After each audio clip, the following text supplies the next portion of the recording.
ఎక్కడంటే తిరుపతిలోని శ్రీనివాసం కాంప్లెక్స్, విష్ణు నివాసం కాంప్లెక్స్ మరియు అలిపిరి భూదేవి కాంప్లెక్స్లో ప్రతిరోజు ఉదయం 3 గంటల నుంచి ఉచిత సర్వదర్శనం టికెట్లను టీటీడీ వారు కేటాయిస్తున్నారండి.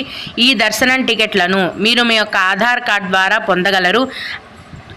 అయితే ఉదయం 3 గంటల నుంచి ఈ ఉచిత సర్వదర్శనం టికెట్లను కేటాయించడం మొదలు పెట్టగానే భక్తుల యొక్క రద్దీని బట్టి 2 లేదా 3 గంటల లోపే దర్శనం టికెట్లన్నీ కూడా అయిపోతాయి. అంటే తెల్లవారుజామున 6-6:30 కల్లా కూడా దర్శనం టికెట్లన్నీ ఫుల్ అయిపోతాయండి. ఆ తర్వాత కేటాయించరు. మళ్ళీ తిరిగి మరుసటి రోజు ఉదయం 3 గంటల నుంచి దర్శనం టికెట్లు అనేవి కేటాయిస్తారు.